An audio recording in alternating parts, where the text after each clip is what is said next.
Hello everyone, today we're doing a drivetrain change on this Scott Aspect 29er. His issues with the bike are when he's putting pressure down, when he's standing up, when he's coming to accelerate away, say from a standing start, or when he hits a hill and he stands up, he gets the sort of jump of the chain. You get the noise, the clonk and the jump of the chain. It's only happening in certain gears. So at first he thought it was the gears need tuning in, but it is definitely a worn chain set, worn drivetrain, so it's all going to have to be replaced. And the reason it has to be replaced is because the chain has got over 0.75% stretch on there. It's up to 1%. It's quite a stretched chain, and what's happening is, because it's only happening in certain gears, because he rides certain gears more than others, and he's basically rolled a few of the gears to death. It's difficult to see, but the one it's on now and the two below it are quite worn. I'm starting to get a little bit more pointy. The teeth are starting to get wider apart, and then the chain skips over them teeth, and also his centre one as well. So the middle chainring on the front, I mean, this is a good example. If we can see this, his chain doesn't sit on it anymore. So let's do it from the back here. Let's do it from here. You can see how dirty it is there, but can you see down here? You can see light through there, and you can do that with this chain. That means that you've got a worn, so you shouldn't be able to do that, where you can pull the chain literally off the teeth and it sit there like that. So that's a worn drivetrain. This one he hasn't used too much, and this one he hasn't used too much, but if we pull this off, you can see middle teeth are getting pointed and becoming further apart between the teeth, and they'll start to get hooked as well. But you can see how the chain just doesn't sit, so you can push it up here and it'll come off there, and that's the reason it's jumping. It's doing that in this middle one, but it's also doing it on the three on the rear that he uses the most. So we're going to whip that off and just swap it for a new drivetrain. I'll tell you the pitfalls of swapping it and what you need to look out for. Parts are, after this lockdown, parts are very difficult to get hold of. But we have got an 8-speed cassette, we have got an 8-speed chain, and we have got a 8-speed chain set as well. So we'll replace all that now and I'll show you. So the first thing we're going to have to do is take out these Allen keys. These are an 8mm Allen key bolt, or a hex head bolt. First thing we want to do is take those out. Put them on the bottom shelf. I need to catch that, but didn't work out. These will be quite tight to start with. I have loosened them up just before I started, just so I haven't got to, so I can do it with one hand basically. So we'll take them out first. Well,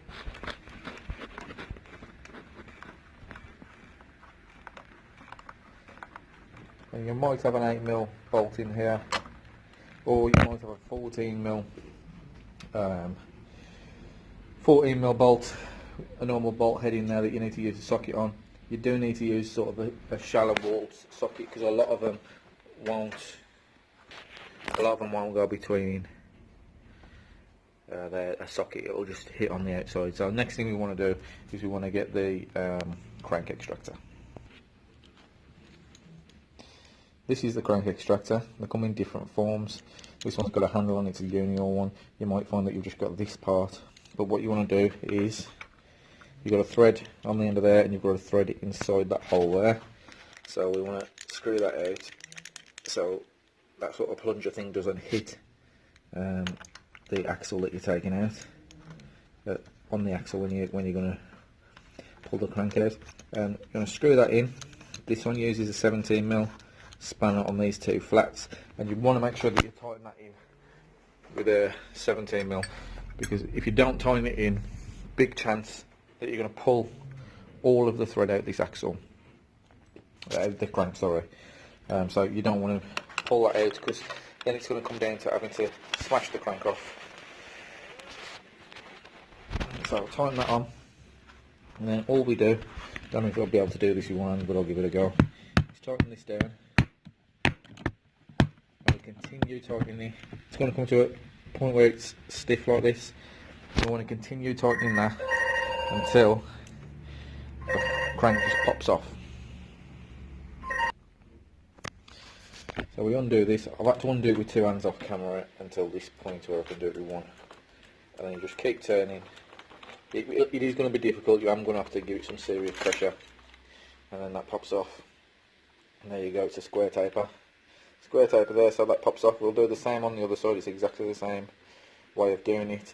And then we'll take the chain and we'll take the cassette off. And then we'll talk you through a few bits about that as well. Right, somebody had already had that one off, and they'd already pulled the thread out of it, so I've had to whack it off. And all you can do is at the back there, close to this as you can, get yourself a chisel, obviously a blunt chisel, and give it a fair few whacks. It'll take some getting off, but it'll come off, and that's off. We're replacing the crank anyway, so it doesn't matter that that's damaged. The crank arm, sometimes it's easy to take the pedals off while it's on the bike. I'll be able to get them off while it's off. So the next step is rear wheel off and cassette off. So rear wheels, obviously, everyone knows how to take a rear wheel off. Undo the quick release if it hasn't been tightened by Jeff Cogs, which this one has. Oh, there we go. And out it comes. I was expecting to have to undo that a little bit before it dropped off, but that's the wheel out. You can see all the grime on this, so we're going to split the chain. We're not keeping this chain, so all we'll do is split it anywhere. If I can find the chain tool. I have had that today already. There it is. So we'll put the chain tool on and we'll split the chain. It's easy to do. Just put it in there like that. Turn on this and it'll push the pin out. I'm going to have two hands to do this, unfortunately, so I'll come back. There we go. Pin's pushed out. So we can just break the chain like that. Gloves are advisable. And then we can just pull it through. Obviously don't pull it that way through, because that bit of rivet there that's sticking out the chain will get stuck in the rear mech, so do it this way, like that. Next job is to get the cassette off the rear wheel. So there's the rear wheel, the cassette's on there. I'm going to use a impact gun, because it's easier to get it off. You might have to use a chain whip if you're going to impact gun, but you do need this is a cassette, so you've got a cassette or a freewheel. This is a cassette. So there's two different types of tools. This uses a cassette tool, which I'll find and show you. So here's the cassette tool. It's got teeth, and it goes in there. First we're going to have to take this off. Like this. And then you want it undo, and obviously when you try and undo it, it undoes the way in which the cassette spins, so you need to hold that cassette. So normally you'd use a chain whip which would wrap around the cassette and hold it in place. I'm going to use my foot. You wouldn't be able to use your foot probably if you was just using a socket on there. And that's that off. You can see it fits onto them splines there. We'll give them a quick clean and we'll put the new cassette on. New shiny cassette. And what you'll find on here, on this free hub body, is that there is a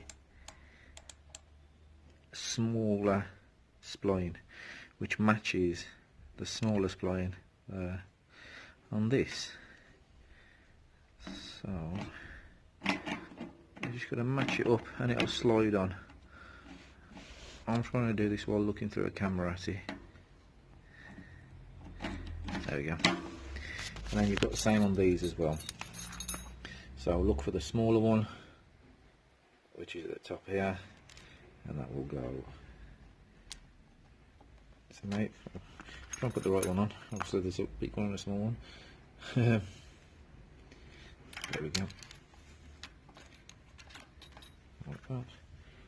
And like that. And then we've got the lock ring that goes on the end. Don't cross thread it because they're quite a fine thread. And then you tighten that back on.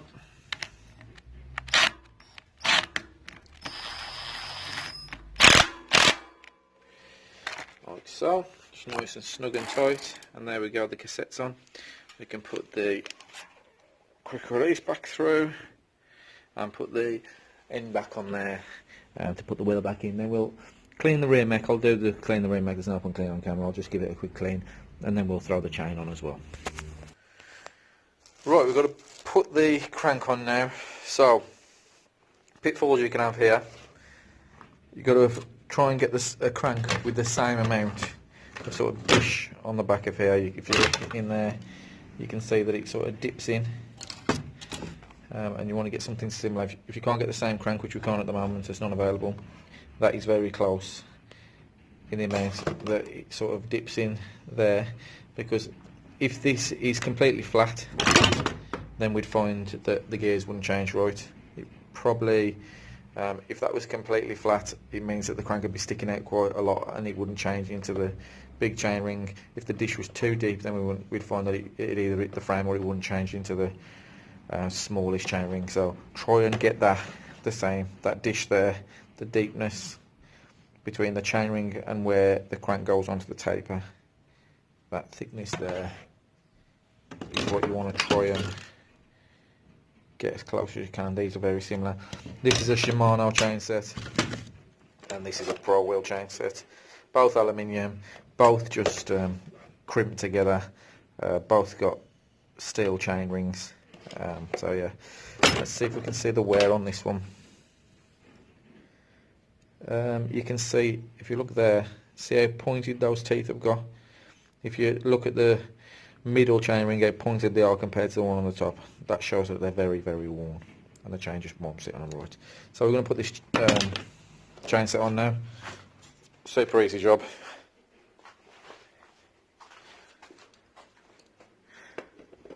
Sorry, battery went off through there, halfway through there. So super easy. Push this on, find your bolt. And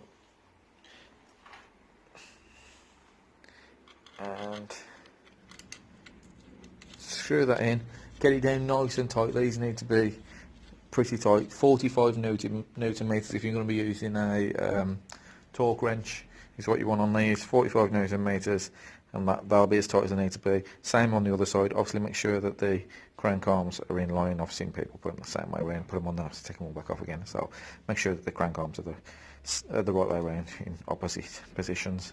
Then we'll put the pedals on, put the chain on. So I'll tighten these on, I'll tighten the other side on, and I'll show you with the chain going on. So on to chains. This is an 8-speed bike, but 5, 6, 7 and 8-speed chains are all the same chain. They are a 332, so the width of the chain, not the length in links, but the width is all the same, because obviously when your chain is running on the cassette, it's the width of the chain that makes a difference, so it runs on the chain ring itself and doesn't try and move up and down by catching on the other chain rings. So yeah, 5, 6, 7 you can use on an 8. It's a tailor chain, okay quality, it'll do the job. Comes with a split link there, and these tailor chains also come with a spare split link in the bottom of the box. So if you ever buy one, don't throw it away without getting that spare split link out there that could get you out of trouble. There it is. So what we need to do is we need to get this onto the bike, and then we need to cut it to the right length. All chains pretty much all need to be chopped to the right length. If you was using this on something that had got a 48 to a big chain ring and a 32 on the back, then it'd probably be the right length, smallest to small, but I'll show you how to do it. Now this really is a two-handed job, but I'll drop the chain tool down there, unravel the chain, try not to get it all wound up like I just have, like that look, but it's easy to unwind it, one-handed again, just whip them out of there. Okay, Trixie's not interested. So what we want to do now is we want to pop this over here. Sorry about this, let me just, so I'm going to get it over the cassette like that, and then I'm going to put it over and through the front neck like that. I'm going to pedal this around my knee to get it to take where I want it to go. There you go. So that's on there like that, and then we need to run it through the rear mech. So if we change the gears down, make sure that it's all the way down and in the highest gear, and then what we want to do is get ourselves some slack, put it on this cog, get ourselves some slack here, and we want to put it round the bottom. If we pull this down, you've got to think that's the position it's going to be in, like that. So it's got to go round, over and round. This is going to be very difficult with one hand, but I'm going to try with one hand and a knee. So I'm going to put it through that gap. I know it's hard to see, but it's hard to film. And then it's going to come over and round. Your best bet with this is to take a picture of it before it comes off. But that's where you want to be, look. It's got to come down, round and round. And then to get the right length, we want this. Also, so that one is the lowest gear, so on the smallest one. So we want it small chain ring to small cog.